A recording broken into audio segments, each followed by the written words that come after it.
يا حياتي وأنت في ذاتي الله الله حاضر لا تغيب أنت أسكرتني على سكري الله الله باللذيذ الشراب ثم خاطبتني كما تدري الله الله ففهمت الخطاب ثم شاهدت وجهك.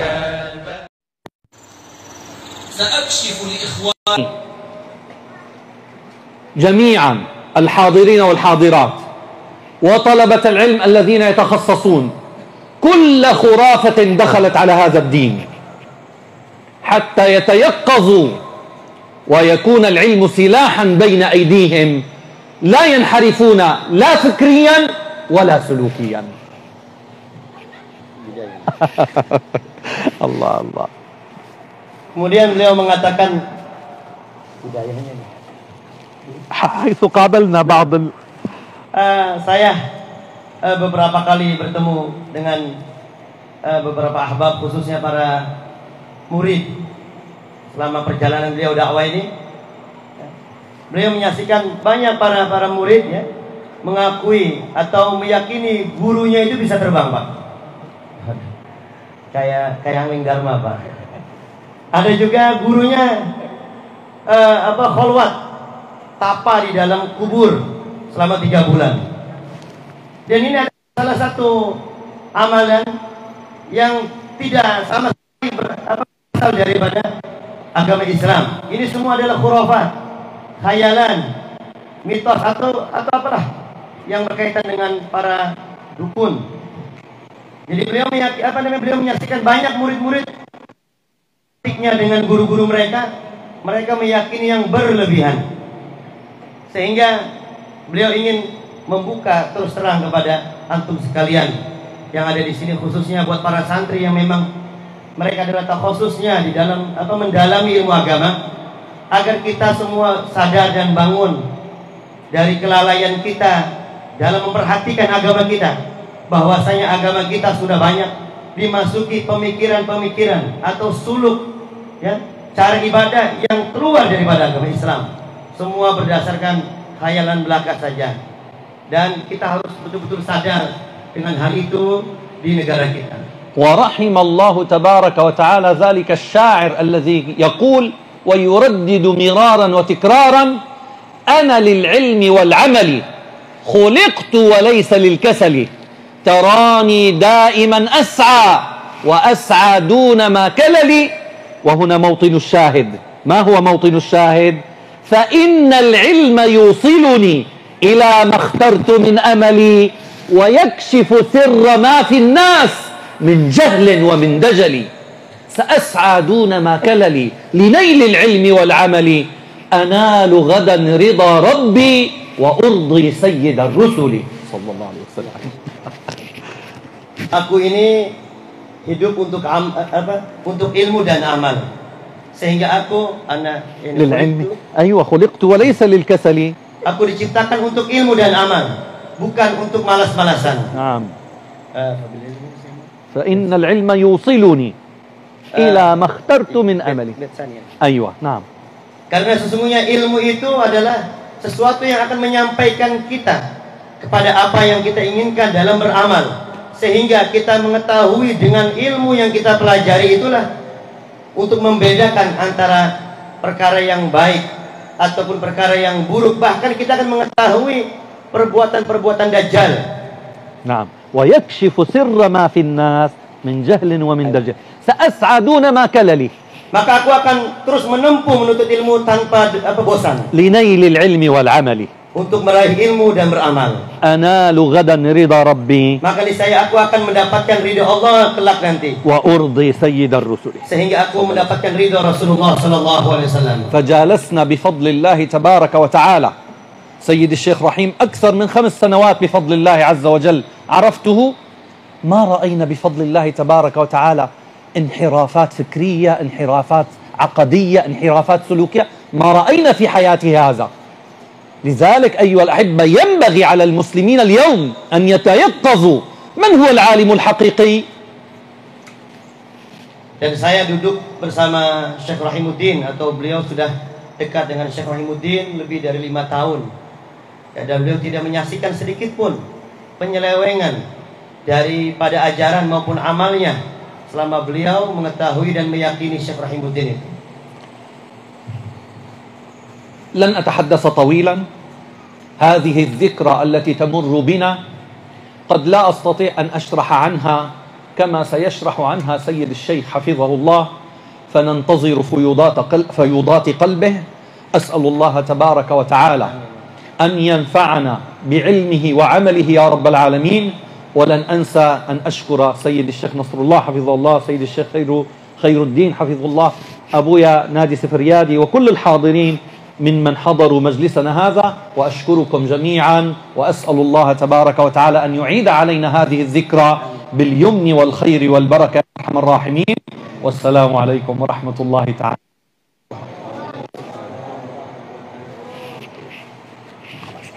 Beliau tidak bisa panjang lebar karena kita akan mendengarkan. سامحني يا سيدي، والله سامحني. لا يا سيدي، الله يحفظك، الله يبارك بحياتك. Nasihatnya mudah-mudahan bisa membangkitkan semangat kita dalam menuntut ilmu dan menghadiri majlis-majlis ilmu bersama guru-guru kita. Selanjutnya adalah tausiah ceramah agama yang akan disampaikan oleh guru kita Syekh Rahimuddin. أفضل يعني واقف. فليتفضل على شيخنا مشكورا. صلوا على النبي محمد. صلوا على النبي محمد.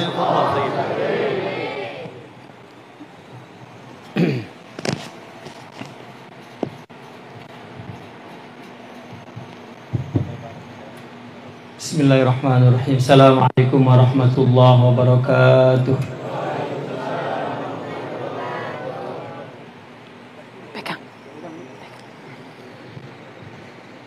Alhamdulillahi rabbil alamin, wa bihi nasta'in ala umuri dunya waddin.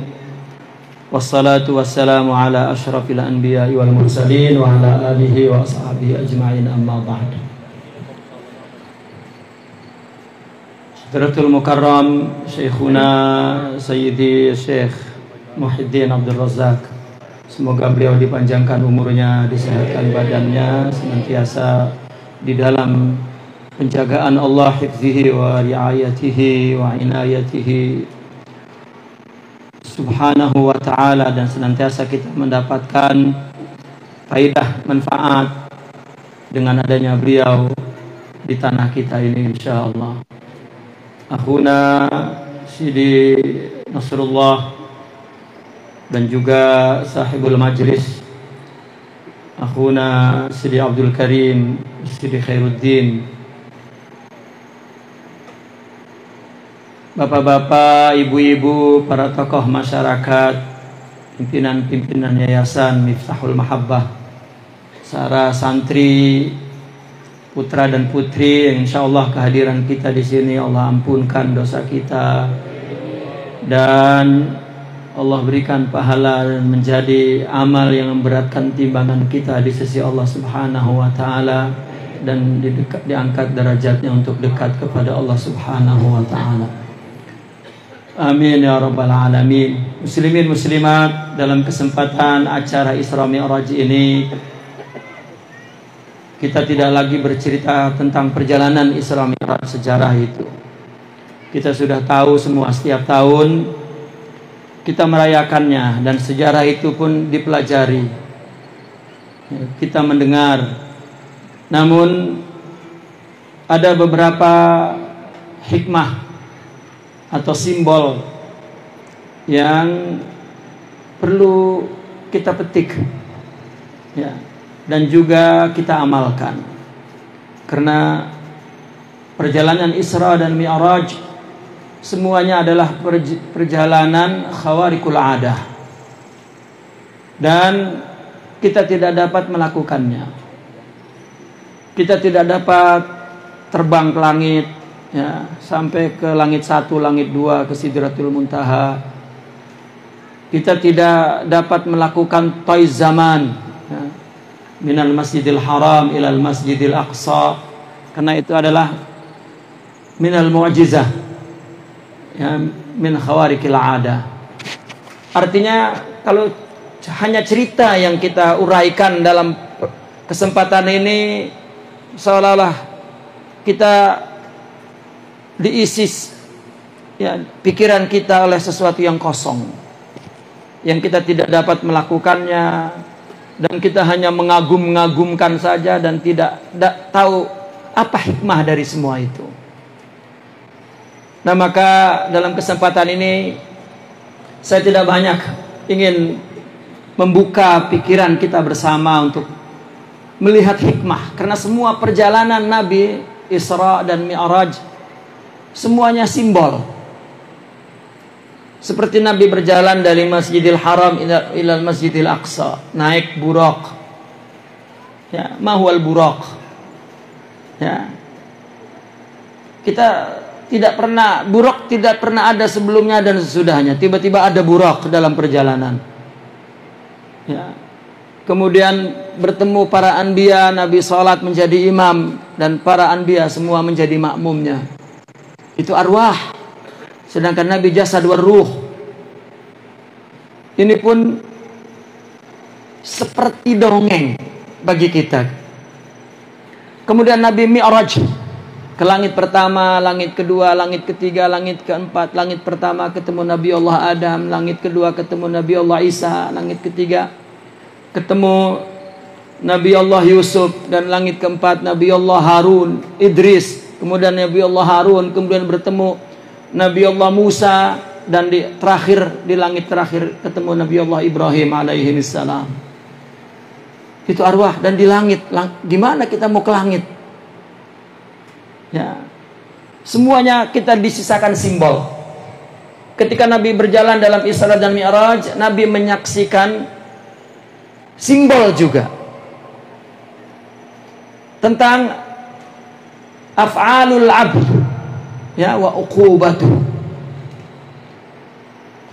Ada orang dipotong lidahnya, dia memotong lidahnya sendiri, ya, lidahnya terputus, dipotong lagi, nyambung lagi, putus. Itu yang Nabi lihat, simbol itu. Nabi bertanya kepada Jibril, apa itu? Itu adalah para penceramah yang dia berkata dan tidak mengerjakan. Itulah perbuatannya dan itulah hukumannya. Ada orang yang membentur-benturkan kepalanya di dinding, pecah, dia benturkan lagi, pecah, dia benturkan lagi. Ditanya, itu apa? Itu orang yang meninggalkan sholat. Ya. Dan Nabi saksikan dalam perjalanan Isra minal Masjidil Haram ilal Masjidil Aqsa.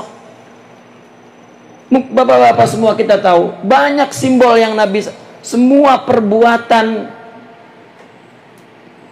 hamba, perbuatan umat ini, dan kemudian hukumannya, Nabi melihat dalam bentuk simbol dalam perjalanan Isra. Sedangkan Nabi berjalan dalam 3/4 malam. Padahal dari Masjidil Haram ilal Masjidil Aqsa perlu 1 bulan. Ke langit sampai ke Sidratul Muntaha nggak tahu perlu berapa ratus tahun. Tapi Nabi pergi, ya, sebelum malam dan pulang sebelum pagi. Ya. Dalam perjalanan Isra dan Nabi melihat berbagai simbol. Bagaimana? Dalam kecepatan yang luar biasa, tapi Nabi menyaksikan semua peristiwa. Bukan hanya simbol, Nabi memperhatikan negeri demi negeri yang dilewatinya dari Mekah ke Palestina. Dan Nabi melihat ada kafilah berjalan, dan Nabi menyaksikan semua. Jadi kalau hanya itu yang kita perdengarkan tanpa mengetahui hikmahnya, ya, seolah-olah setelah mendengar dan tidur seperti dongengan orang tidur, hanya berdecak kagum, itulah, ya, tanpa tahu hikmahnya. Karena tidak mungkin bapak-bapak, sesuatu peristiwa yang sangat besar tanpa makna dan hikmah yang ditinggalkan untuk kita. Dan kalau kita cerita hikmahnya, ini mesti ngaji seminggu, ya. Maka dalam kesempatan yang singkat ini, dalam acara khusus ini, semoga Allah membukakan kita untuk memahami lebih luas daripada uraian yang singkat-singkat ini. Pertama, yang perlu kita ketahui bapak-bapak dan ibu-ibu, bahwa perjalanan Nabi Isra dan Mi'raj itu hanya semata-mata untuk membuka tabir, membuka hijab. Perjalanan Isra dan Mi'raj ini Allah yang melakukannya. Asra bi'abdihi laila, subhanalladzi asra. Subhana, ini betul-betul Allah sendiri dengan keagungannya, kesuciannya yang melakukannya. Asra bi'abdihi laila. Peristiwa ini yang secara ringkasnya, perjalanan itu semua adalah Allah ingin mengungkapkan atau ingin menyingkapkan, membuka hijab, membuka tabir akan keagungan Rasulullah Sallallahu Alaihi Wasallam kepada dunia ini, kepada semua makhluk ini, bahwa Rasulullah Sallallahu Alaihi Wasallam afdalul khalq, sayyidul kaunain, sayyidul alamin, wa rahmatun lil alamin. Nabi adalah tuannya alam ini, makhluk yang termulia. Allah iklankan itu kepada semua makhluknya, bukan hanya di dunia, di langit, di akhirat, bahkan di alam Sidratul Muntaha. Yang di sana adalah satu kedudukan yang tinggi, adalah kedudukan Allah Subhanahu wa taala. Maka bapak-bapak dan ibu-ibu, saya hanya ingin mengajak kepada bapak-bapak dan ibu-ibu untuk melihat peristiwa-peristiwa yang Nabi lakukan. Yang pertama, Nabi sebelum Isra dan Mi'raj itu, Nabi dibelah dadanya, dioperasi, ya kan? Dibelah dan dikeluarkan hatinya, dicuci dengan air Zam-Zam. Sebelum pergi itu Pak, apakah ini namanya persiapan untuk terbang? Karena akan pergi ke alam yang tidak ada gravitasi, nggak pakai baju apa tuh, astronot, ya. Apakah pembedahan itu adalah sebuah persiapan? Tidak juga. Namun hikmah yang perlu kita pahami, bapak-bapak, bahwa Rasulullah Shallallahu Alaihi Wasallam dibedah seumur hidupnya 3 kali. Pertama, qoblal bulugh, sebelum, pada umur 5 tahun, masih kecil-kecil, Rasulullah Shallallahu Alaihi Wasallam bermain, dipegang, celentangin di atas batu, dibelek dadanya. Kemudian dikeluarkan hatinya, dibasuh. Dan Nabi mengatakan sendiri, hadza hazzuz syaitan. Buang apa? Bagian setan. Pak, kita kalau kita beramal karena orang, itu godaan setan, Pak. Jadi kalau kita melakukannya untuk orang, setan dapat. Sedangkan kita ibadah disuruh karena Allah semata-mata. Dan yang mengganggu ibadah kita karena Allah itu setan. Nabi dibelah, dibuang bagian itu, maka Nabi sudah tidak akan pernah lagi tergoda oleh syaitan. Maksum minasyaitan. Dibedah pertama. Dibedah yang kedua, ketika Nabi mau diangkat menjadi Rasul, qoblal bi'sah. Yang pertama qoblal bulugh, yang kedua Nabi dibedah qoblal bi'sah. Untuk apa? Liyusabbitu fu'adah, untuk memperkokoh hatinya agar tidak tergoda oleh nafsu. Dibuang pada bedah kedua ini apa? Hazzun nafs, bagian nafsunya. Kalau kita melakukan kebaikan untuk diri kita, untuk maslahat kita, itu nafsu. Sampai sholat, kita sholat pengen dapat rezeki, Padahal salat itu hidayah, Pak. Orang no kagak salat sampai berdoa, ya Allah, saya pengen benar, minta taufik hidayah, dikasih hidayah, dan Allah buat dia salat, minta upah salat. Kurang ajar gitu. Karena ada nafsu. Semua orang melakukan kebaikan, ada bagian jatah untuk dirinya. Kita kalau ngarang, paling enggak kita nafsu itu ada jatahnya. Paling enggak ucapan terima kasih. Semergledek itu orang ya kasih kagak terima kasih. Coba itu ngapa emang? Lah kan agama ngajarin itu untuk kita mah ikhlas dan jangan mikirin itu untuk kita. Ini mengacak-ngacak keurusan orang. Itu nafsu. Banyak. Tentu kita paham apa jatah nafsu dari semua amal kebaikan. Nabi dibuang. Oleh karena itu, setelah itu Nabi tidak pernah mengatakan sesuatu atas dasar nafsunya. Ma yantiqu anil hawa in huwa illa wahyun yuha. Nabi tidak bicara dari hawanya. Semuanya adalah dari kehendak Allah, dari ilham Allah, dari wahyu Allah. Murni. Nafsu yang nggak ada, Pak. Kita ngomong kayak kadang-kadang dibarengin sama nafsu. Ya.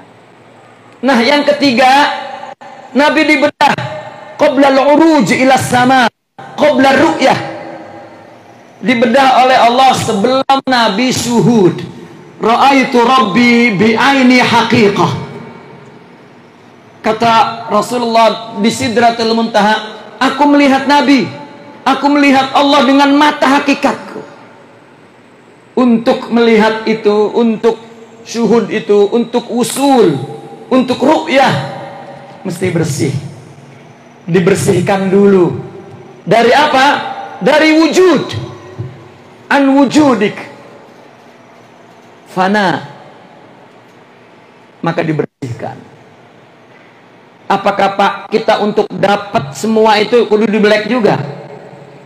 Mau saya black sampai 3 kali lagi blacknya tuh. Bini kita 3 kali sesar udah kagak boleh beranak. Nabi betul-betul melakukan secara fisik karena itu hujah bagi kita. Sekarang kita tidak lagi melakukan itu, tapi kita wajib membersihkan dari 3 itu. Pertama dari syaitan, kedua dari nafsu, yang ketiga dari merasa ada, dari wujudmu. Kulluka syirkun khafi. Wujudmu itu adalah syirik khafi.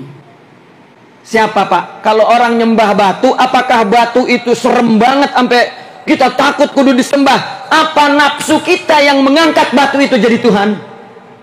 Nafsu. Berhala, orang nyembah berhala, ya nafsu. Orang nyembah harta, nafsu. Ya, itu yang perlu buat. Maka di dalam tasawuf, zikir mengusir syaitan. Mujahadatun nafas, untuk membuang nafsu. Kemudian al-qudwa was suhbah, untuk membuang wujuduk. Jadi zikir, mujahadah, dan suhbah itu adalah 3 perkara untuk membersihkan dada kita minasyaitan wan nafs wal wujud. Baru kita mi'raj, Pak. Kalau tidak, kita tidak punya persiapan diri untuk melakukan semua itu. Baru di setan udah kalah. Pak, para sahabat Nabi, setan udah takut. Tapi sampai mati dia memerangi nafsu dan membuang dirinya. Dialog Rasulullah kepada iblis. Nabi bertanya, ya iblis, apa pendapat kamu tentang Abu Bakar radhiyallahu an? Kata iblis, lagi zaman jahiliyah ge gua goda. Orang kegoda pisan apalagi udah Islam. Karena Sidna Abu Bakar tidak minum khamar, tidak makan sembelihan orang yang menyembah berhala, dan tidak judi. Digoda setan dia lagi belum masuk Islam, kagak mau melakukan keburukan. Dia kata Rasulullah, salaka Umar, salaka syaitan fajjan akhar, fajjan salaka syaitan fajjan akhar, au kama. Ketika ditanya, mengabarkan kalau setan jalan sini Pak, Sidina Umar jalan sini, setan ngambil jalan lain. Waduh, setan takut. Kita mah tidur sama setan. Panas kiai dulu mah sampai kita diomelin, setan lu, emang kita udah jadi setannya pisan. Ya. Ditanya Sayyidina Ali, apa kata setan? Saya berharap Sayyidina Ali gak menghina saya, dihina juga. Udah jauh saya kagak deket-deket pisan, supaya jangan dihina dan dihancurkan, dihina juga. Itulah Pak, mereka orang-orang yang mengikuti Rasulullah Sallallahu Alaihi Wasallam. Dan yang kedua, Nabi melakukan Pak dari Masjidil Haram ke Masjidil Aqsa, terus ke Sidratul Muntaha dalam waktu yang cepat. Itu namanya Toyiz Zaman. Para wali ada karomat namanya Toyil Makan. Merem timbul-timbul di kebun. Itu mah buat timbul. Merem timbul di Mekah. Ya. Ada seorang kisah para aulia, ditanya, ketemu di Mesir. Dari mana? Tadi habis subuh di Baghdad katanya. Entar dohor mau di Syam. Ya. Entar maghrib kayaknya di Mekah. Masya Allah. Isa udah pulang lagi ke Mesir. Itu namanya Toyiz Zaman, Toyil Makan. Apa? Lipat bumi. Kalau ditanya dia, terus ketika tadi ke Mekah itu kan Jumat nih, lagi azan tuh. Pas gitu azan langsung dia merem, ada di Masjidil Haram Pak, sholat. Habis sholat merem lagi, ada di rumah. Tanya dah, ngelihat apa di jalanan? Orang tahu. Karena yang dilipat adalah tempat. Tapi Nabi ketika ditanya, semua tahu. Bahkan Nabi melihat simbol-simbol. Langit pertama, langit kedua, langit ketiga, langit keempat, terus dalam perjalanan Masjidil Haram, dalam Masjidil Aqsa pun Nabi bertemu kafilah, Nabi bertemu semua. Jika ditanya Nabi tahu. Bahkan Nabi berhenti di Madinah, salat 2 rakaat, berhenti di Tur Sina, salat 2 rakaat, berhenti di Bethlehem, salat 2 rakaat. Lah 2 rakaat berapa menit? Turun lagi dan seterusnya. Tetapi waktunya cepat. Itu namanya Toy Zaman. Kita pengen begitu tuh. Apa? Pengen? Asal diomelin bini langsung merem ya Pak. Iya, timbul di Baghdad. Ada seorang wali Pak, sedang mandi di Sungai El Furat. Di mana Sungai El Furat? Di Hong Kong. Di Baghdad Pak sono. Ya. Mandi salat Jumat, mandi di Sungai El Furat. Begitu dia udah selesai mau nanjak, bajunya hilang. Kan mandi juga nggak telanjang Pak, pakai celana segini, pakai kaos dalam. Jadi dia nanjak mau ngambil bajunya, hilang. Jadi dicari, ya itu di Baghdad, tiba-tiba ada di Mesir. Lah dia beli, ada di pasar Mesir, beli baju di pasar. Akhirnya, lah gue di Mesir ya. Ya udah terus berniaga, nyari duit, kawin, punya anak di situ.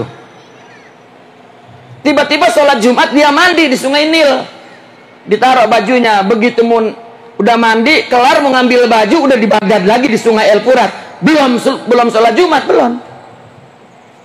Ya, itu juga Toyiz Zaman. Ya. Tapi Toyiz Zaman ada yang dia dipanjangkan, ada yang disingkatkan. Nah, saya hanya ingin, apa ajaran itu kepada kita? Apakah kita ngamalin supaya lipat bumi? Bukan. Nanti khurafat. Huza'balat. Ya. Itu wah, gua ngamalin halimunan apa halilintar. Ya. Begini. Kita manusia ini diciptakan dari alam ini. Khuliqna minal kaun. Kita diciptakan dari kaun. Wal kaun terdiri daripada makan wa zaman. Al kaun huwa zaman wal makan. Wa khuliqna minal makan. Kemudian wa zuhuruna fiz zaman. Kita diciptakan dari alam. Alam ini terdiri dari waktu dan tempat. Kita diciptakan dari mana? Dari tempat ini. Kita diciptakan dari tempat ini. Lalu kita hidup dimunculkan oleh Allah di waktu. Ad-dunya sa'ah, zuhuruna sa'ah. Bal kama qala Sidna Ali, ad-dunya nafasun wahidah bainal ajil wal ajil. Sebentar kita hidup, makanya jika kita mampu toy zaman wal makan al haqiqi, bukan toy zaman wal makan, bukan, tapi yang hakiki, baru kita mungkin dapat karamat itu. Apa maksudnya? Tadi kita diciptakan dari tempat ini dan kita hidup muncul dalam waktu. Kita disuruh untuk tidak ta'alluq kepada zaman wal makan. Kita tidak boleh tunduk ta'alluq kepada waktu dan tempat.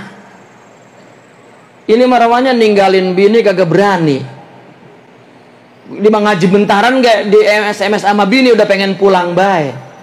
Ninggalin kampung kagak berani. Terikat. Ya. Takut mati di mana-mana. Jangan bergantung kepada tempat. Ya, jangan bergantung kepada tempat. Artinya tempat ini tanah ini kita diciptakan dari turab dan turab ini mempunyai sifat dan itulah nafsu hawa. Maka kita mesti perangi hawa nafsu itu di dalam diri kita ini, kecenderungan kita ini. Itu jika kita berani melawan tempat ini, baik berupa diri kita atau masih berupa tempat dan orang-orang sekitarnya, kita tidak bergantung kepada makhluk, maka mungkin kita bisa jadi toil makan beneran, merem di Mekah. Apa toil zaman? Sifat-sifat buruk. Kenapa bila kita muncul dalam hidup ini, maka Allah munculkan semua godaan-godaan itu, kita lawan. Itu sebab dikatakan as-sufi ibnu zaman, ibnu wakti.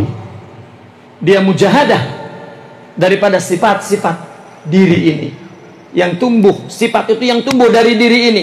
Diri ini tempat, sifatnya itu adalah waktu. Maka kita jika perangi hakikat tempat dan waktu, maka dan kita melakukan mujahadah, maka kita akan mendapat usul. Ya, usul kepada Rasulullah SAW, karena yang usul ilallah hanya Rasulullah SAW saja. Kita sampai kepada Rasulullah dan Rasulullah faqat yang sampai kepada Allah Subhanahu wa taala. Dan yang paling penting, Bapak-bapak dan ibu-ibu, jika kita melakukan semua itu, kita akan merasakan keagungan Rasulullah SAW dalam diri kita, dan kita tidak akan lupa dengan beliau. Itu sebab seorang wali Allah mengatakan begini, jika aku lupa Rasulullah, aku khianat rasanya di dunia ini. Kita sholat mesti seperti siapa? Kenapa waktu sholat nggak ingat Rasulullah? Kita melakukan kebaikan nyontok siapa? Ya, susah untuk ingat karena sifat orang yang kita ingat mesti ada pada kita. Ya, karena yang namanya cinta itu adalah hilangnya sifat kita dan diganti dengan sifat kekasih kita. Artinya kita punya akhlak Rasulullah, baru kita ingat Rasulullah Sallallahu Alaihi Wasallam. Itulah tuan-tuan, dan kemudian saya ingin mengutip satu kisah lagi. Nabi ketika di langit, ketika Mi'raj, bertemu kepada Nabi Allah Adam alaihissalam, Nabi Allah Isa, Nabi Allah Yusuf, Nabi Allah Idris, ya, Nabi Allah Harun, Nabi Allah Musa, Nabi Allah Ibrahim, semua memberikan salam. Ya, mereka tidak ada yang bicara kecuali memberi penghormatan saja, karena Allahu Akbar. Bapak-bapak dan ibu-ibu, Rasulullah Isra Mi'raj biruhi wa jasadi. Begini. Tapi ketika dia melakukan perjalanan Isra, ya, kemudian dia ke langit, berarti Nabi pada saat itu melebihi semua makhluk bumi, karena Nabi pergi ke langit. Nabi adalah manusia yang mulia dari semua makhluk bumi ini. Kemudian di langit-langit itu dia diumpamakan kedudukan Nabi yang tinggal di situ. Langit pertama, langit kedua, langit ketiga. Nabi kemudian masuk ke langit pertama, langit kedua. Ini menunjukkan bahwa Nabi di atas semua kedudukan para anbiya war rusul. Sampai ke langit ketujuh dia tinggalkan, dan Jibril masih mengikutinya. Kemudian ketika mau masuk ke Sidratul Muntaha, bapak-bapak dan ibu-ibu, orang yang masuk ke langit itu bukan manusia, udah ruh, ya, malaikat, ruh yang masuk ke situ. Malaikat itu, Pak, kalau Allah taruh di langit satu udah nggak kemana-mana. Langit malaikat satu nggak pernah tahu di langit kedua dan seterusnya. Jibril pun nggak boleh. Jibril diizinkan karena nganter Nabi. Maka ditanya siapa? Jibril bersama siapa? Muhammad. Silahkan. Setiap langit ada malaikatnya. Ini kisah, tapi maksudnya adalah bahwa Nabi melebihi arwah, melebihi para anbiya dan rasul. Sampai di langit ketujuh dan mau masuk ke Sidratul Muntaha, Jibril mempersilahkan, taqaddam ya Muhammad. Disuruh maju. Kata Nabi, bagaimana sahabat dari mula-mula bareng sekarang mau ditinggal kita? Itu. Kata apa? Kata malaikat Jibril, kalau saya melangkah sedikit pun lah tarakt, walau qayyidaun mulah, seujung kuku aja saya akan terbakar. Seperti baju nih, Pak, kan ada tubuhnya, ya. Kalau Jibril masuk, tubuhnya itu hangus, tinggal bajunya doang. Nabi masuk, berarti Nabi lebih mulia dari malaikat dan dari malaikat Jibril. Jadi betul Isra dan Mi'raj itu Allah ingin membuka hijab akan keagungan Rasulullah SAW kepada seluruh dunia, yaitu untuk ru'yatullah wal wusulu ilaih, untuk menyaksikan Allah dan sampai kepada Allah. Banyak yang perlu kita tinggalkan. Betul-betul kita ibadah lillah, untuk Allah wabas, Allah saja. Jangan pernah kita melakukan apapun untuk selain Allah. Untuk suami, untuk istri, untuk anak, untuk tetangga, untuk guru, untuk murid, bukan. Semua yang kita lakukan untuk kita. Hatta kita berkhidmat kepada siapapun, jangan pernah untuk melakukan untuk selain kita, karena kita tidak akan mendapat apa-apa. Lakukan lillah, Allah akan bangun rohanimu. Kenapa, Pak?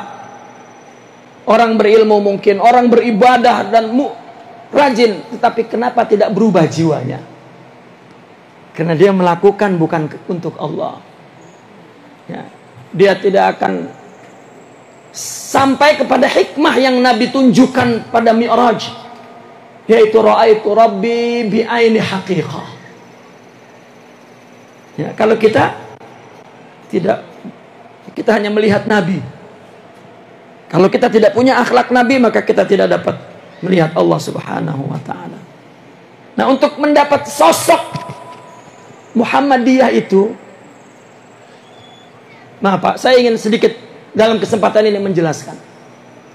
Semua tarekat kalau tanpa namanya Muhammadiyah. Muhammadiyah ini simbol apa, merek. Begini, saya ingin memperbetulkan, takut ada salah paham bahwa tarekat Muhammadiyah adalah yang paling tinggi. Bukan ya, tarekat-tarekat lain di bawah, bukan. Itu salah paham. Muhammadiyah itu adalah sebutan oleh orang tarekat untuk ruhani. Ya Pak, kita ini ada jasad. Jasad ini berbilang, ruh itu tunggal. Seperti cahaya.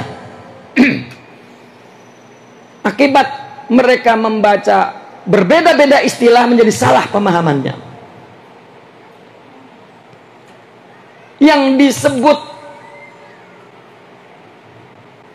oleh Al-Quran aulia muqarrabin, para aulia, para muqarrabin, itu adalah buah sosok ruhani yang sempurna. Dan rohani itu sempurna. Maka saya mengumpamakannya seperti matahari. Matahari sempurna enggak? Sempurna. Dan lihat, semua cahaya matahari masuk ke setiap kotak rumah. Berapa juta rumah? Bapak telepon saudara bapak yang di Jepang kalau punya. Di rumah lu ada matahari enggak? Ada. Lah matahari mah di sono, kenapa nanya matahari? Sinarnya kan? Matahari yang matahari gua apa mati? Lu ada matahari dulu lagi. Lah sama, satu matahari. Ya, itu adalah sifat-sifat rohani, akhlak mulia. Ya, karena asalnya yang memilikinya sempurna, namanya Muhammad, maka orang sufi memberi merek Muhammadiyah. Sehingga kata mereka, kamu apapun mazhabnya, apapun firqahnya, antakuna Muhammadiyan. Yang penting rohanimu punya sifat mulia. Nah, tarekat-tarekat itu untuk mendapatkan itu. Nama tarekat hanya madrasah, hanya nama, faqat. Tapi yang kita lakukan di dalam tarekat, kita bersihkan semua itu agar kita dapat melakukan hidup ini untuk Allah. Maka Allah berikan kesempurnaan itu. Ya, semua akan mengejar atau menuju kepada Sidna Muhammad. Karena yang sampai kepada Allah hanya Rasulullah Sallallahu Alaihi Wasallam. Kita hanya ingin menjadi seperti Nabi. Mungkin tidak sama. Tidak akan sama kita seperti Nabi pun. Ya. Itu hikmah daripada Isra dan Mi'raj. Dan yang terakhir, sebentar lagi kita puasa. Puasa pun merupakan bagian daripada membersihkan diri. Puasa disuruh kagak makan. Bukan kagak makan yang haram, yang halal. Kagak minum. Yang halal, kagak boleh deketin bini siang-siang, halal, ditinggal. Melatih nafsu. Pak, orang makan hasil nyuri ama makan hasil sendiri, makannya pakai nafsu nggak? Dua-duanya. Kenapa kita tidak bertahan kepada yang haram? Karena kita tidak pernah melawan nafsu. Nabi Allah ajarkan, lawan nafsu, tinggalkan yang mubah. Puasa. Ya. Itu perut. Kemudian lidah. Kita disuruh tadarus. Kalau orang marah ngajakin berantem, bilang saya puasa. Ngomongnya jangan gue lagi puasa. Batal Pak. Batal pembangunan rohaninya. Batal pembangunan. Karena ibadah ini Pak. Hidup ini yang kita lakukan, nyari duit kemana, itu ibadah. Itu kita sedang membangun rohani kita, surga kita. Jannatul Ma'arif, surga rohani, sebelum nanti Allah kasih surga akhirat. Nah maka semua perbuatan puasa itu adalah perjalanan ruhiyah, sufiyah. Artinya orang-orang sufi melakukan metode-metodenya diambil dari hikmah-hikmah itu. Dari apa yang Nabi lakukan dalam agama ini. Bapak-bapak dan ibu-ibu, ya, Itu saja hikmah Isra dan kemudian hikmah Ramadan. Semoga kita semua Allah buka putuh ya, paham kita pada majelis ini, dan kita mendapat dari Allah satu kekuatan ruhiyah untuk melakukan puasa bulan Ramadan ini, agar kita dapat melakukan puasa dengan baik. Aku qauli hadza wa astaghfirullah li wa lakum. Assalamualaikum warahmatullahi wabarakatuh. Kamil wala? Khalas. Ana Abdul Karim.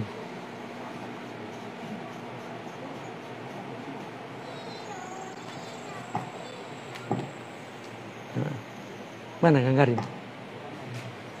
Kirain ini surat suruh berhenti, Pak. Suruh tambah lagi ya, saya udah terburu-buru. Biasanya kan kalau disuratin suruh berhenti ya. Ya, karena kita masih nunggu tamu sebetulnya. Rupanya tamunya masih lama datangnya. Taib. Wala na'mal hadra ya sini. Insyaallah. Taib. Mahum?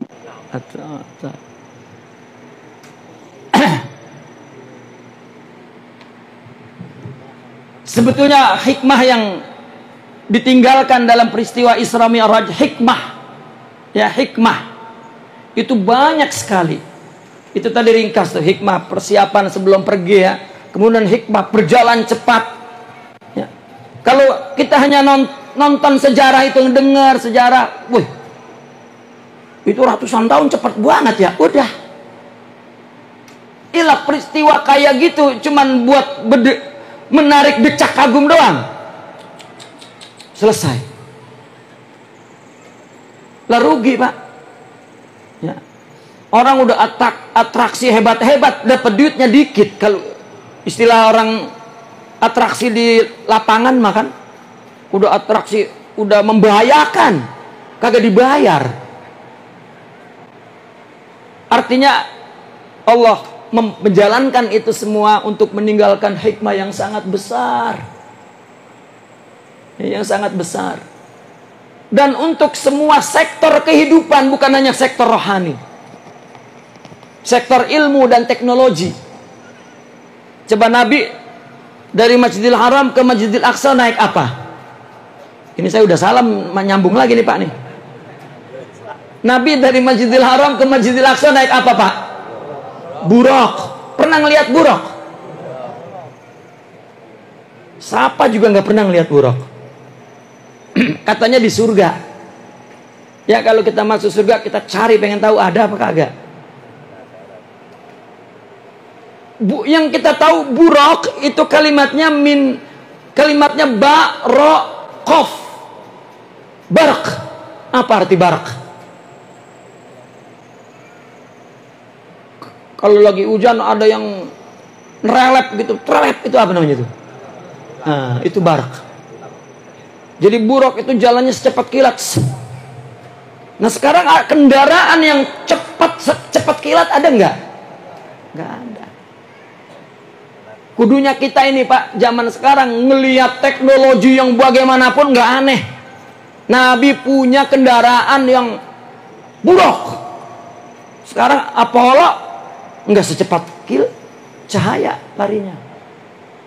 Artinya Nabi buka untuk keajaiban minal maddah ya, yang sebelumnya orang melihat bahwa keajaiban itu minal ghaib, dari yang gaib-gaib. Tidak, hatta yang maddah ini sekarang berbunyi, ini ajaib ya. Nabi buka, Nabi pergi ke Sidratul Muntaha bijasade, ini maddah ya. Nabi yaftah an taqaddumil ilmi wa teknologi ya. Setelah ini kita enggak perlu demam dengan teknologi, karena Nabi sudah meresmikannya di zaman Isra itu. Mau naik ke angkasa, nah Nabi mah tembus sudah ya. Orang heran bisa. Jangan bergantung kepada tempat ini ya. Kalau kita memang mau kenceng larinya ke Allah. Ini meninggalin rumah susah banget. Dilarang sama bini kagak ngaji. Itu sama tempat lengket banget. Bagaimana mau ngacir untuk usul ilallah? Ya, istilahnya jangan ada kabet. Tahu kabet? Belum tentu orang yang salang semua ini. Apa kabet ya? Apa kabet? Kalau kata Kiai Ceger dulu mah, jangan mikirin orang lain, mikirin diri dewek ge. Sebagian muridnya mah bener mikirin, jangan mikirin orang lain kagak dipikirin. Anak bini mikirin dewekan deh. Padahal bukan begitu maksudnya.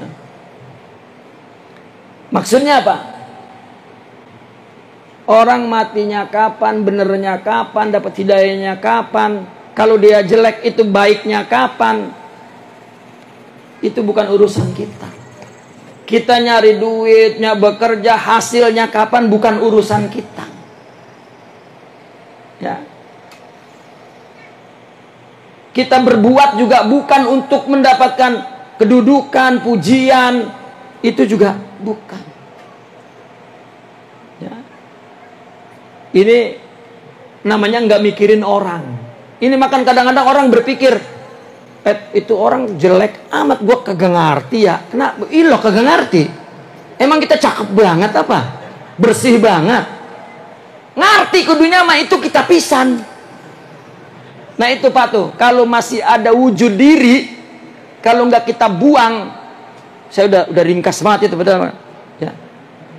Saya tahu saya meninggalkan satu perkataan yang akan menjadi bahan pemikiran besar. Bagaimana ninggalin diri ya? Kita tinggal diri kita bagaimana itu? Ya, ngaji mah makanya kudu terus. Ntar ada sambungannya lagi, jadinya nyambung. Ya. Pada pertemuan ini yang ringkas-ringkas. Ya. Nah itulah perjalanan Isra Mi'raj. Ya. Dan juga dalam peristiwa Isra dan Mi'raj, Nabi sampai ke Sidratul Muntaha. Ya. Tadi ketika Mi'raj itu Nabi bertemu nabi-nabi, itu menunjukkan di setiap langit-langit, itu menunjukkan bahwa Nabi agung. Semua tempat dan semua para nabi mengagumi ya kedudukan Nabi di situ. Ketika pulang dari Sidratul Muntaha berjumpa Allah, maka di langit ketujuh bertemu Nabi Ibrahim. Nabi Ibrahim tidak bisa ngomong apa-apa. Ya, kenapa? Karena melihat keagungan Rasulullah. Siapapun tidak ada yang pernah sampai ke Sidratul Muntaha. Ya, para nabi itu menyaksikan Nabi naik, kemudian Nabi turun lagi. Coba kita bayangkan bagaimana pandangan para nabi melihat keagungan kedudukan Rasulullah. Ceplakep udah diem. Lalu apa kata Nabi Ibrahim? Beliau melihat sayang sekali umatnya kalau tidak mengetahui keagungan ini. Ya. Dia tidak memberikan komentar apa-apa. Hanya Nabi Ibrahim mengatakan, "Uqri'u ummatak salam." Ya, aku sampaikan dah salam buat umatmu. Ya, mau ngomong apa lagi? Nabi begitu agung. Dia melihat umat ini mesti menghargai keagungan nabinya. Maka apa kata Nabi Ibrahim? Sampaikan dah. Karena Nabi Ibrahim ini kakeknya. Ya, dia mengatakan, "Selamat datang wahai anakku dan nabi yang soleh." Ketika pertama datang, begitu turun nggak bisa ngomong apa-apa. Cuma beliau mengatakan, "Aku sampaikan salam untuk umatmu. Bahwasanya surga itu thayyibatut turbah. Ya, wa azbatul ma." Kata Nabi Ibrahim, surga itu subur dan airnya manis. Walakinnaha qi'an, katanya. tetapi masih botak, belum ditanemin. Maka kasih tahu umat kamu, nanemin surga yang botak itu dengan subhanallah walhamdulillah wala ilaha illallah wallah, artinya dengan dengan zikir. Sembayang kita, puasa kita, zakat kita, haji kita itu ngebangun istana. Kalau ditambah sunnah, ditambah lagi tuh istananya megah. Ditambah puasa sunnah, tak makin megah istananya. Tambah lagi kalau umrah sunnah bagi yang kaya. Kalau yang miskin, ada amal-amal yang lain yang sama dengan umrah, akan membangun istana-istananya juga, meskipun nggak sampai Mekah. Waduh, saya emang nggak bisa punya umrah ini, nggak bisa nambahin pembangunan. Ada Nabi sampaikan, Bapak sholat subuh, baina subuh wal wasyuruk. Apabila sholat di situ, itu sama dengan haji dan umrah. Pembangunan surganya, cuman perginya mah kagak. Itu kan bicara pahala, pahala di surga. Lah kalau orang sholat, orang puasa, orang ngapa-ngapain lah, orang punya istana. Makanya kata Nabi, al-kayyis man dana nafsah wa amila lima ba'dal maut wal ajiz. Ya, orang yang lemah, man atba hawa, ya, wa tamanna 'ala Allahil amani. Orang yang punya kecerdasan rohani, dia yang mampu mengalahkan nafsunya, dan kalau dia melakukan aktivitas dan perbuatan, dia pikirkan untuk masa depan yang jauh, yaitu di akhirat. Tetapi kalau orang yang kalah dengan nafsunya, ajiz, lemah, orang yang ngikutin hawa nafsunya apa baik ngikutin, berbuat baik masih untuk nafsu baik, lalu setelah itu dia berangan-angan di surga punya istana, di ini punya, itu angan-angan. Ya, itu angan-angan, Pak. Nah, maka kita jangan berangan-angan. Apa yang kita lakukan, Pak? Kita ini lagi ngelukis, ngebangun surga kita. Paham? Udah terbangun istananya, tamannya ini masih botak. Isi waktu kosong dengan zikir. Di antara sembahyang kan kosong waktu. Zikir. Nah, itu namanya nanemin taman-tamannya. Sehingga ada dalam hadis Rasulullah, kata Rasulullah, ahli surga pun, ya, di surga masih ada yang dia sesali. Yatahassar ahlul jannah fil jannah.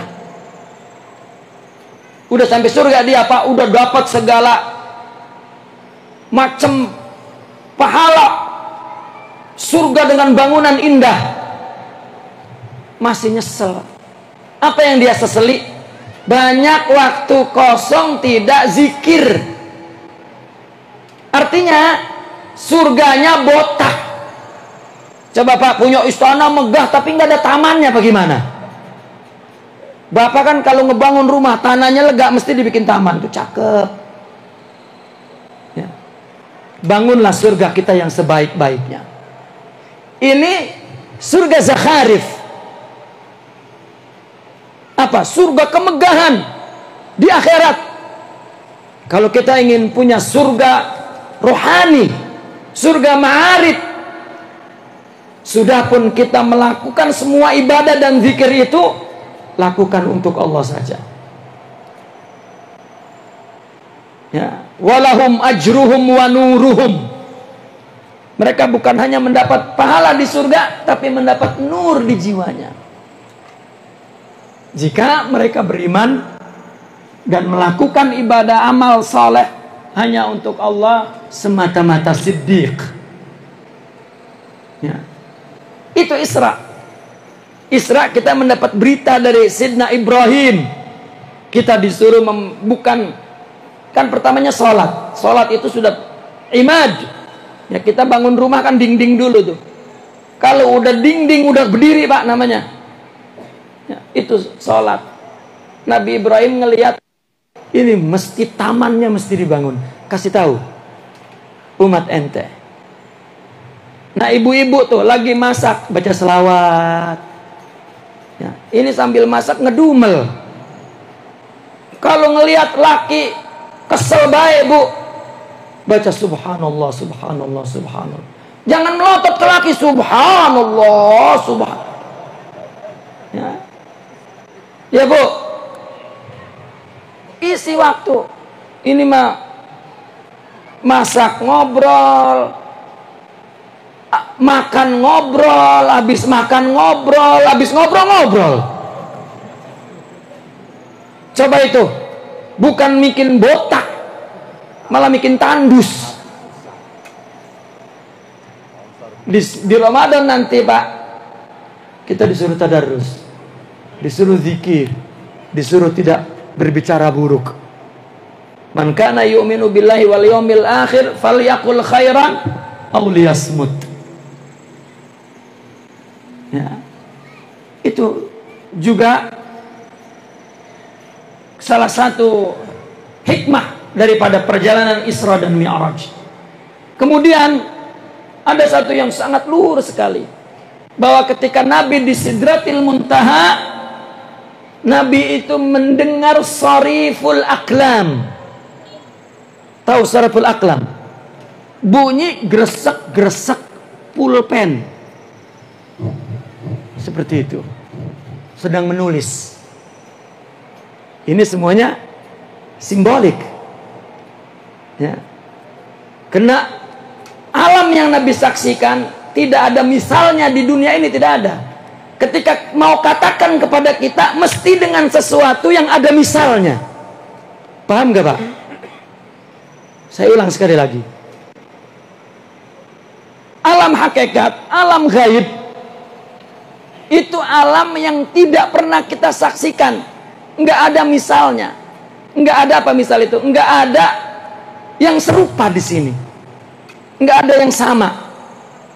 Contoh begini Pak, Bapak nih pengen bangun rumah yang kagak ada di dunia ini, bisa nggak? Gua pengen bangun istana yang kagak ada di mana-mana, di gua doang. Apa coba? Dindingnya air. Air ada nggak di dunia ini? Adalah, itu adalah. Yang biar katanya nggak ada, dia bangun khayal, tetap bahannya ada misalnya, ada yang serupa di sini, atau ada dari benda ini. Kalau mau cerita akhirat, lah nggak pernah ke sono. Maka Nabi sampaikan dengan bahasa dan perkataan yang ada misalnya yang serupa di sini. Nabi mendengar sariful aklam. Lah kalau tulisan kan kudu berbunyi di atas kertas. Apakah betul itu? Bukan. Itu hanya lita'diyatil makna. Yang kita tangkap maknanya dengan kata-kata yang kita dipahami dengan bahasa. Karena al-lughah itu adalah aqlun jama'i. Bahasa itu adalah apa namanya? Pemikiran kolektif. Coba Bapak kalau saya ngomong, saya nyelepet burung, ceplok, pelayang, gedebuk aja, paham nggak? Karena sepakat kata-kata itu ada di dalam pikiran kolektif kita. Bagaimana Nabi mau menyampaikan sesuatu yang alam gaib kepada akal yang akal hanya mampu melihat apa yang ada di sini. Dan itu tidak kalau dia terangkan. Maka kata Sidna Abdul Qadir Al-Jilani, ketika beliau artinya mendapat martabat aulia kasyaf, kata beliau ketika bercerita tentang hakikat, ini yang baru aku dapat katakan, yang tidak dapat aku katakan lebih banyak lagi. Yang udah dikatakan di kita orang paham, apalagi yang belum mah. Ya, itu sebab orang banyak salah paham menerangkan perkara hakikat. Karena ya dia pahami secara otak, akhirnya jadi otak-otak. bukan otak betulan. Artinya Nabi telah mengetahui masa depan manusia sejak itu sampai hari kiamat. Itu begitu Nabi turun ke bumi, Nabi menceritakan tentang kehidupan ini sampai hari kiamat. Di hari kiamat Nabi ceritakan apa yang terjadi. Apabila orang dikasyafkan, maka dia akan paham apa yang Allah kehendaki. Itulah tulisan pena itu adalah min iradatillah, dari kehendak Allah. Dan para aulia mengetahui apa yang Allah kehendaki. Itu Pak, makna daripada hikmah Nabi mendengar gresek suara pena ketika berada di sisi Rasulullah SAW. Ya.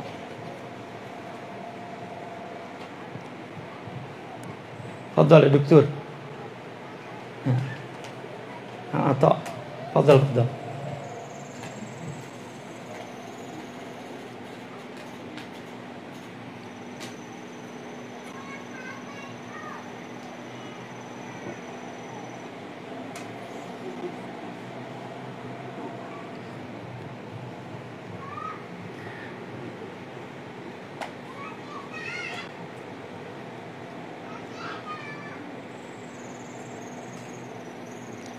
Bapak-bapak dan ibu-ibu sekalian, bahwa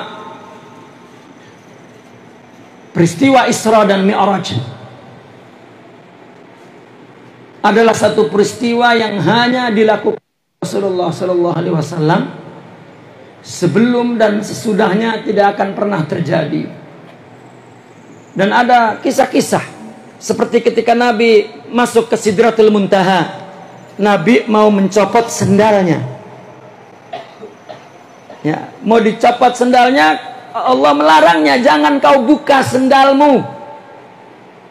Berbeda dengan Sayyidina Musa ketika menerima wahyu di Bukit Tursina, ikhla' na'laik, suruh dibuka sendalnya.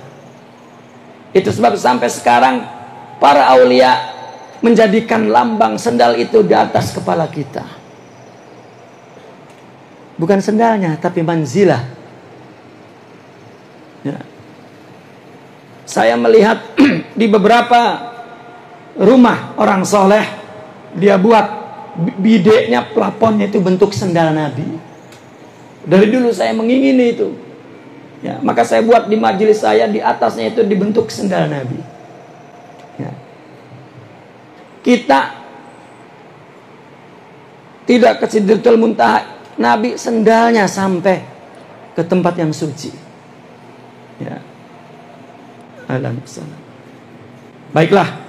Ya, saya sampaikan sampai di sini dulu. Aku li qauli hadza wa astaghfirullah li wa lakum. Assalamualaikum warahmatullahi wabarakatuh. Beliau dari Jawa. Datang. Ya Allah. Ya marhaban, ya marhaban. Ya marhaban. Ahlan wa sahlan. لا بتقعد تعبناكم سيد الشيخ رحيم الدين النووي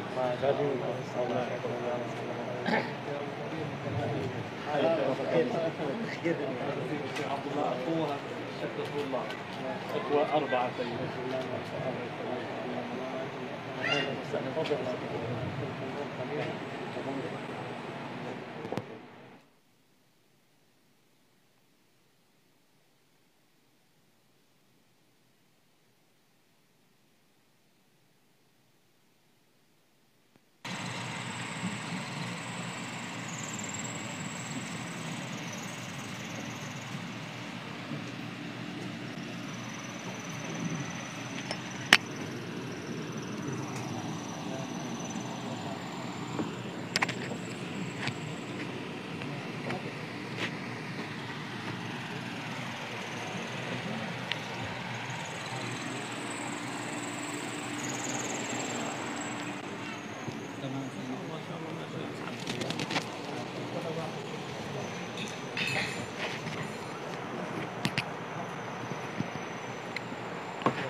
تفضل دكتور. الله يجزيك حاضر. خير عنا.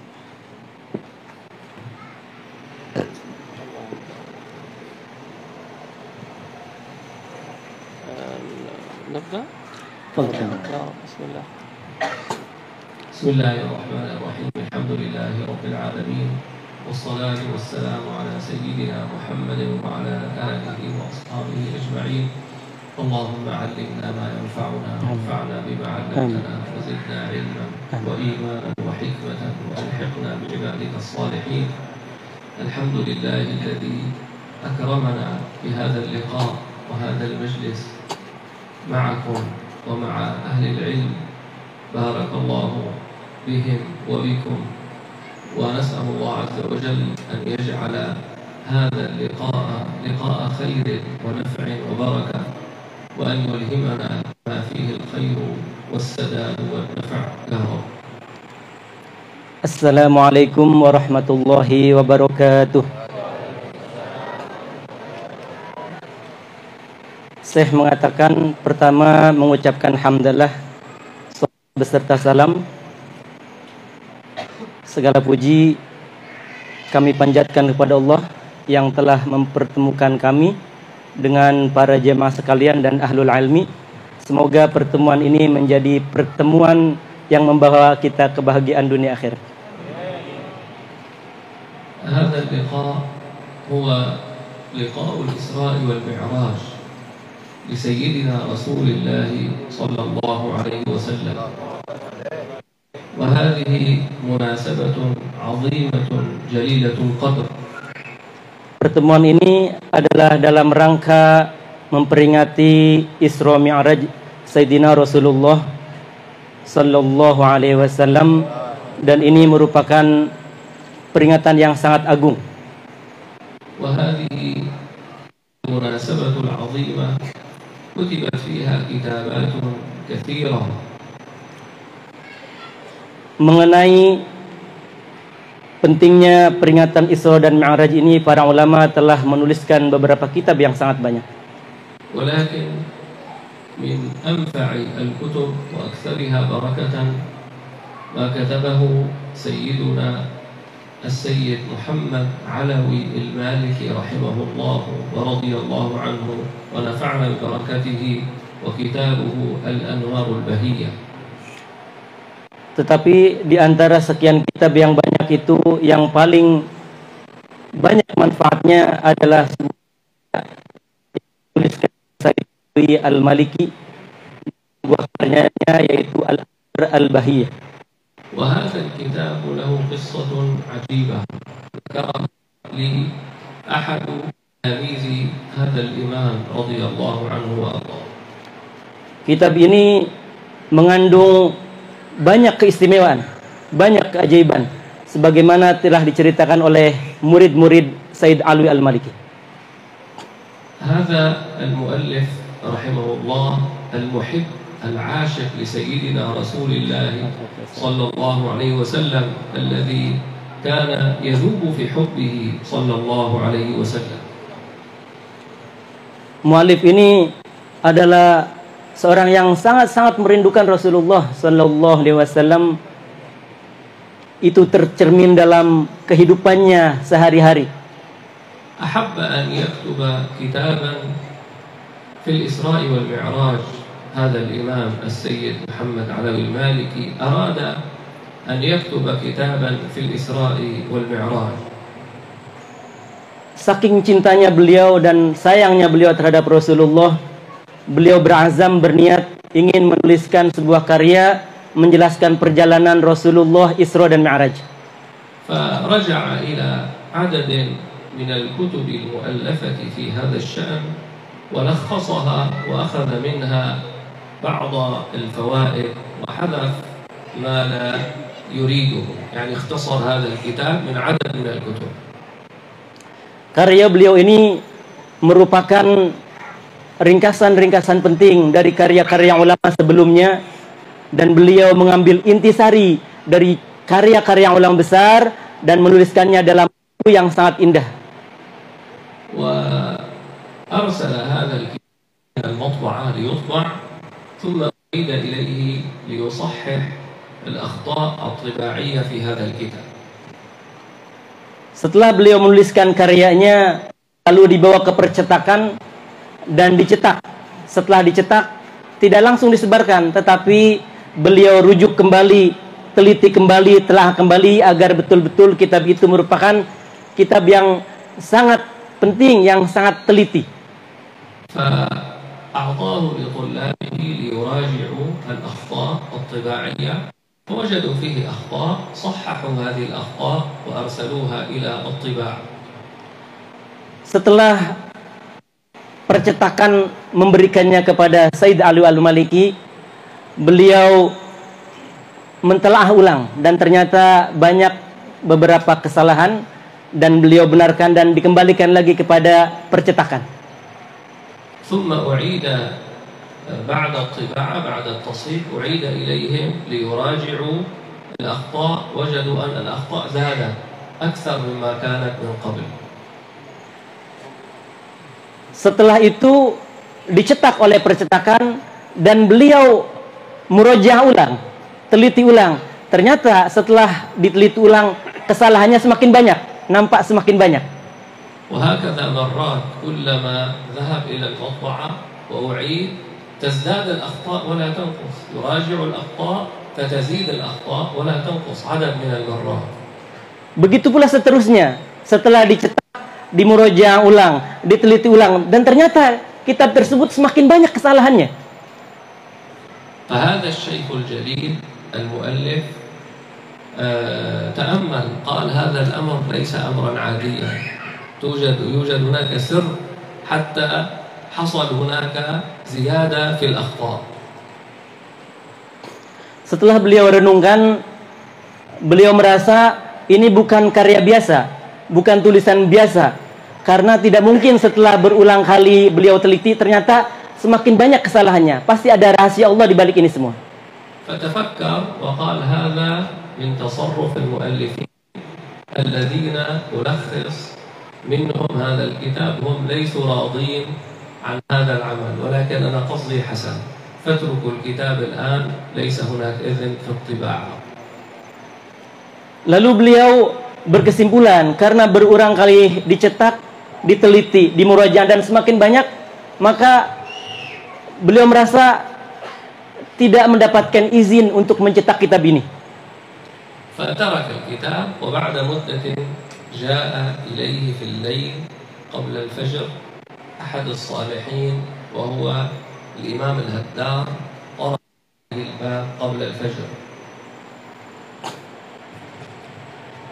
Lalu dalam suatu waktu beliau didatangi oleh salah satu orang yang soleh, Al-Imam Al-Haddar, sebelum fajar, dan mengetuk pintunya dan memberikan isyarat, memberikan arahan untuk menulis sebuah kitab. وهذا الإمام الهدار لا يعرف عن شأن الكتاب شيئا، ليس عنده معرفة عن الكتاب أبدا، ولكن رأى في الرؤيا سيدنا رسول الله صلى الله عليه وسلم وقال بلغ السيد محمد علي المالكي السلام وقل له الآن يطبع الكتاب. Al-Imam Al-Haddar bukanlah seorang yang mengerti tentang tulis-menulis, tapi beliau orang alim dan orang soleh.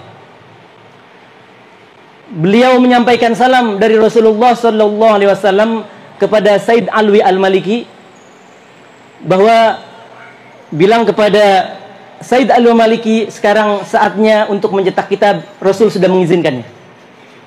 فأرسله إلى المطبعة رجع الكتاب بدون أخطاء أبدا، طبع الكتاب بلا أخطاء. Lalu kitab tersebut yang sudah diteliti kemarin diberikan ke percetakan, lalu dicetak, dikembalikan lagi ke beliau, dan ternyata tak ada satupun kesalahan setelah izin dari Rasulullah Sallallahu Alaihi Wasallam. ففرح السيد محمد علي المالكي فرح وقال لقد دافع عني رسول الله صلى الله عليه وسلم. Said Alwi Al-Maliki tentu sangat gembira sekali karena Rasul sudah menuntun dia, sudah menolong dia, sudah membantu dia dalam menyelesaikan kitab ini. فانظروا إلى عظمة سيدنا رسول الله صلى الله عليه وسلم وسعة علمه ومتابعته لشؤون هذه الأمة وكيف أنه تعرض عليه دقائق أحوال الأولياء والعارفين. Begitu cintanya Rasulullah sallallahu alaihi wasallam hingga ketika beliau sudah tak ada pun tetap beliau memantau, mengamati umatnya dan juga para ulama-ulama. ولذلك لا يؤمن بقدره صلى الله عليه وسلم إلا الله لا يعرف رسول الله إلا الله. Oleh karena itu tak ada satupun manusia yang memahami dan mengerti betapa agungnya Rasulullah kecuali Allah sendiri. ومما ذكره هذا الشيخ في كتابه كتبه سبحان الذي أسرى. Salah satu kandungan dari karya Said Al-Waliki adalah penjelasan tentang firman Allah Subhanahu wa taala, subhanalladzi asra bi'abdihi laila. وذكر أن المراد والمقصود بالعبد هو سيدنا رسول الله صلى الله عليه وسلم. Kalimat abdun pada bi'abdihi yang dimaksud adalah Rasulullah sallallahu alaihi wasallam. وهذا الوصف وصف العبودية هو من أجل وأشرف الأوصاف التي وصف بها سيدنا رسول الله صلى الله عليه وسلم. Rasul di situ disifati dengan sifat abd. Abd itu hamba. Sifat tertinggi yang Allah berikan kepada manusia adalah sifat abdiyah, sifat hamba Allah, dan betul-betul hamba Allah itulah yang paling tinggi. وهذا الإسراء والمعراج كان بجسده الشريف صلى الله عليه وسلم وروحه وجسده صلى الله عليه وسلم. ولذلك أنكر المشركون هذا. لو كانوا ما كانوا الرؤى العجيبة ولا فإنكار المشركين واستعظامهم دليل على أنه كان بروحه وجسده الشريف صلى الله عليه وسلم. Perjalanan Isra dan Mi'raj yang dilakukan Rasul adalah dengan ruh dan jasadnya Rasulullah sallallahu alaihi wasallam. Bahkan dalam keadaan terjaga, bukan dalam keadaan tidur. Apa buktinya? Buktinya orang-orang kafir mengingkari perjalanan tersebut. Seandainya Rasul Isra Mi'raj itu dengan mimpi, dengan ruh saja, mungkin orang kafir tidak mengingkarinya. Ini bukti bahwa orang kafir menunjukkan yang diperjalankan Rasulullah dengan jasad dan ruh dan sesuatu yang sangat luar biasa. ومما جرى للحبيب الأعظم صلى الله عليه وسلم في هذه الرحلة الكريمة أن سيدنا جبريل صلى الله عليه وسلم شق صدر رسول الله صلى الله عليه وسلم وغسله بماء زمزم فهو زيد طهارة على طهر ونورا على نور صلى الله عليه وسلم. Sebelum Rasulullah melakukan perjalanan agung Isra dan Mi'raj, terlebih dahulu malaikat Jibril membelah dada beliau dan mencucinya dengan air Zam-Zam 3 kali. Ini menambah kesucian di atas kesucian Rasulullah dan cahaya di atas cahaya Rasulullah sallallahu alaihi wasallam. ونقل عن سيدنا السيد علي الحبشي رضي الله عنه كلاما عظيما حول شق صدره الشريف حيث قال هذا الإمام وما أخرج الأملاك من قلبه أذى. انتبهوا يا أخوان، قلب سيدنا رسول الله صلى الله عليه وسلم منبع الأنوار منبع الأسرار. كيف نتخيل أن يكون في قلبه شيء؟ لا، ما أذى.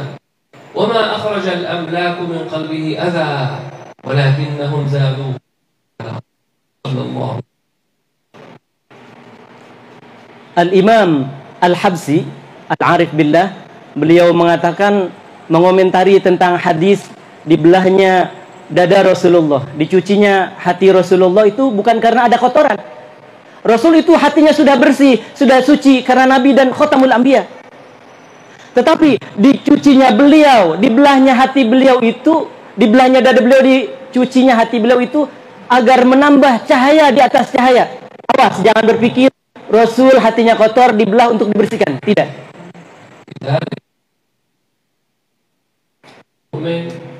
ينبغي أن يكون دائما على تمام التعظيم والإجلال لسيدنا رسول الله صلى الله عليه وسلم فلا ينسب إلى ذاته الشريفة إلا الكمال فهو الكامل المكمل صلى الله عليه وسلم.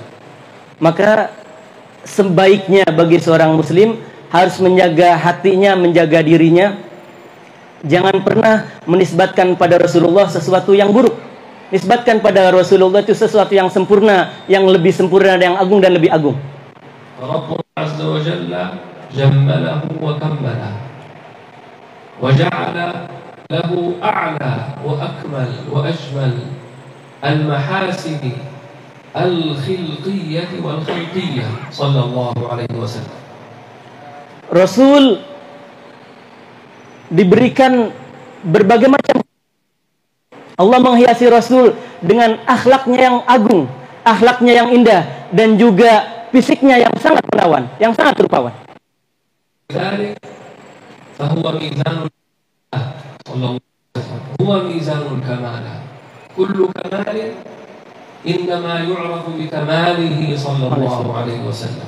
Oleh karenanya di dunia ini tidak ada lagi standarisasi keindahan, standarisasi kebaikan kecuali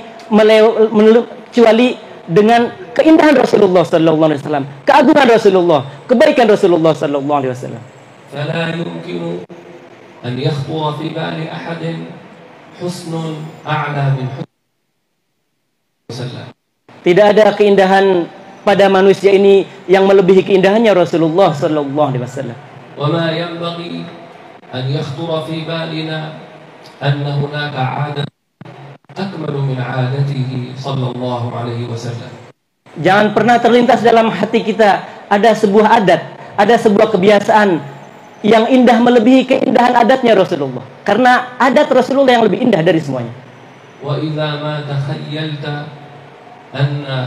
أنه قد يصدر منه نقص فهذا النقص فينا وأما هو منزه عن النقائص وعن الخطأ وعن العيب وعن كل ما لا يليق بجنابه الشريف. Ketika terlintas dalam hati kita kekurangan pada diri Rasulullah, itu adalah sebuah kesalahan. Karena pada dasarnya kekurangan itu di hati kita, kekurangan itu di akal kita. Sesungguhnya Rasul itu sesuatu yang indah, sesuatu yang agung, sesuatu yang sangat sempurna.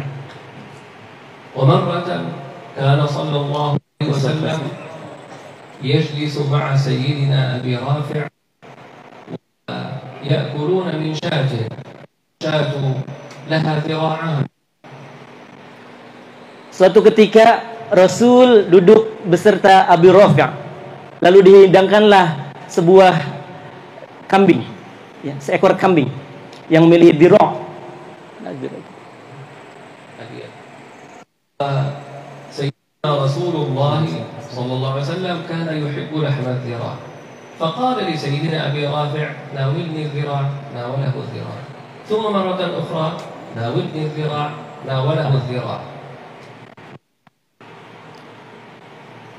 Rasul antara makan yang beliau cintai, sukai adalah depan kambing, apa ya, kaki depan itu, paha depan ya, paha depan kambing. Lalu Rasul tidak makan untuk sendiri-sendiri, tapi membagikannya dengan Abi Rafi', menunjukkan bahwa Rasul memberikan cara, memberikan akhlak, tidak untuk dirinya sendiri, makan untuk keindahan, untuk kebersamaan.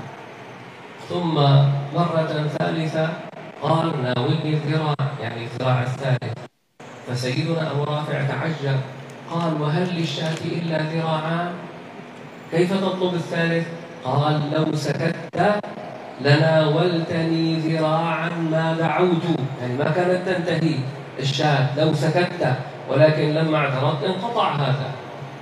Setelah paha depan kambing yang dua itu habis, Rasul berkata, maukah aku ambilkan satu paha depan lagi? Lalu Abi Rafi' berkata, bukankah paha depan kambing itu hanya dua saja? Rasul menjawab, kalau seandainya kamu diam, kamu tidak i'tirad, tidak menolak perkataan Allah akan mendatangkan diro atau paha kambing depan satu lagi. ولذلك هذا سيدنا أبو رافع رضي الله عنه كلاما تعجب منه فاعترض فالخطأ ليس من سيدنا رسول الله صلى الله عليه وسلم صدر منه كلام يظن أن ظاهره الخطأ في الحقيقة هو صواب ليس خطأ الخطأ ممن تلقى. Jadi Abi Rafi' seorang sahabat ya, i'tirad atau menentang perkataan Rasul itu karena kembali pada dirinya, karena bukan Rasul salah. Sebenarnya Rasul bisa saja mendatangkan 3 paha kambing karena Rasul du'ana mustajab. Jadi di situ Rasul tidak salah, Rasul tetap sempurna. Kesalahannya di pemahaman Abi Rafi'. وهذه عبرة عظيمة لنا أن نسلم لأحكام الشريعة لا تعترض إذا سمعت حكما جاء من الشرع فسلم ولا تعترض لأنه هو الحق وأما الإشكال هو منا من عدم فهمنا أما هو لا يصدر عنه إلا الحق صلى الله عليه وسلم. Jadi apabila datang dari sebuah syariat tentang sesuatu yang kita tidak pahami, jangan langsung menolaknya, jangan langsung mengiktiradnya, karena syariat atau ajaran yang diajarkan Rasulullah sallallahu alaihi wasallam itu sangat sempurna. Kesalahan ada pada diri kita. Pelajaran yang kita ambil dari kisah Abi Rafi' tadi. فالإسلام مثلا حرم على الرجل أن يلبس الذهب. لا تقل لماذا يحرم الذهب؟ وين المشكلة؟ تسلم هو نهى عن هذا وسمعنا وأطعنا لا تعترض. Seperti agama kita melarang memakai emas. Jangan kita berkata, ini kan emas indah, yang beli juga saya. Jangan. Tapi ketika ada syariat melarang tentang emas, sebaiknya kita sami'na wa ta'na, kita mendengar dan menerima ajaran Islam, karena pasti di situ ada hikmahnya. Sampai jam berapa? لا نريد أن نشق على الإخوة ما نريد أن نشق على الإخوة كيف الترتيب يعني ممكن ربع ساعة ربع ساعة والله الوقت تأخر على الإخوة لا نريد ما رأيكم فيه الله يحفظكم يا رب. Katanya saya berkata khawatir jamaah pengen tidur. Hah? Lanjut apa enggak? Siap sampai pagi?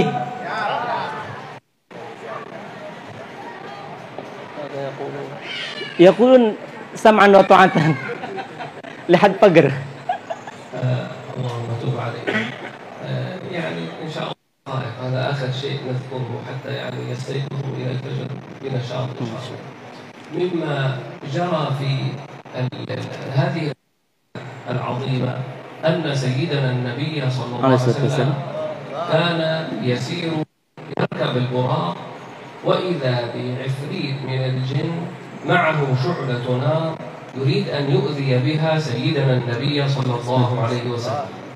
Di antara kejadian dalam perjalanan Isra Mi'raj, Rasul menaiki buraq di perjalanan, ada ifrit yang menggoda, mengganggu Rasulullah, fa'ali su'latun minan nar, sambil membawa obor dari api.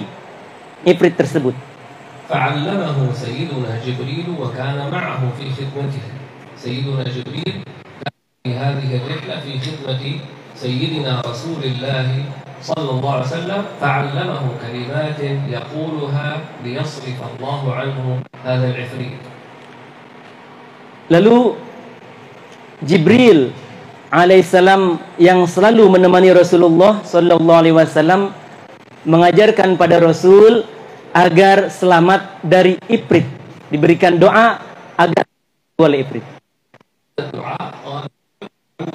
الله الكريم وبكلمات الله التامات لا يجاوزهن بر ولا فاجر من شر ما ينزل من السماء ومن شر ما يعرج فيها ومن شر ما يرى في الأرض ومن شر ما يخرج منها في الليل والنهار ومن طارقا يطرق بخير يا رحمن فقالها فصرف الله عنه هذا العفريت وطفئت ناره. Doa yang diajarkan oleh Jibril adalah sebagaimana yang telah diucapkan oleh Syekh tadi.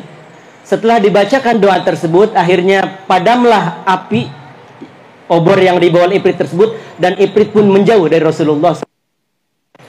وأخيرا أحب أن أذكر الصلاة السراجية. هناك صيغة من الصلاة على سيدنا رسول الله صلى الله عليه وسلم. هذه الصيغة هي من أسباب الفتوح وتفريج الكروب.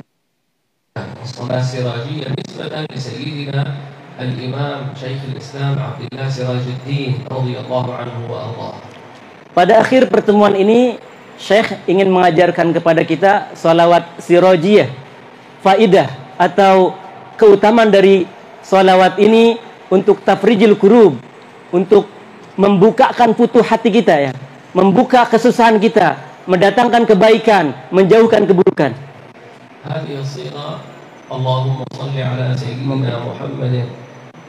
Kita baca bersama-sama. Allahumma salli ala sayyidina Muhammad. Allahumma salli ala sayyidina Muhammad wa ala alihi wa sahbihi wa sallim taslima. Wa ala alihi wa sahbihi wa sallim taslima. Salatan taftahu lana. Salatan taftahu lana abwab ar-ridha wat-taysir. Abwab ar-ridha wat-taysir. Wa tughliqu biha. Wa tughliqu أبواب الشر والتعسير. أبواب الشر والتعسير. أنت مولانا فنعم المولى ونعم النصير. فنعم المولى ونعم النصير. إن شاء الله أرسلها لكم مكتوبة ويحفظها الإخوة يرددونها إن شاء الله، فيها خير عظيم. Kami ijazahkan salawat ini, katakan qabilna. Insya Allah akan diberikan dalam bentuk tulisan. Tolong diulang-ulang, dibaca sesering mungkin.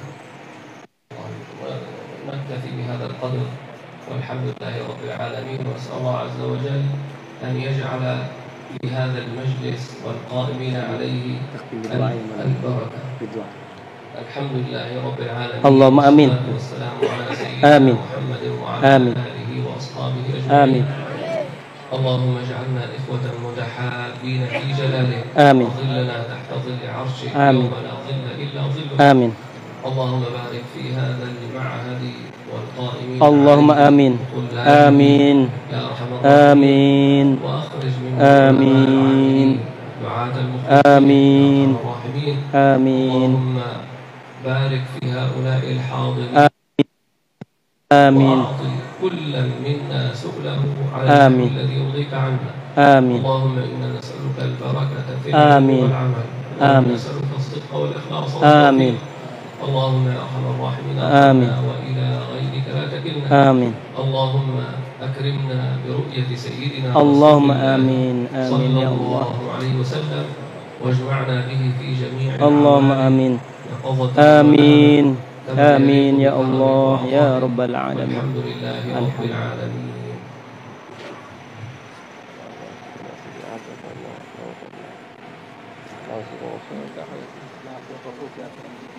Semoga bermanfaat. Mohon maaf atas segala kekurangan dan kesalahan. Wal afu minkum. Wassalamualaikum warahmatullahi wabarakatuh.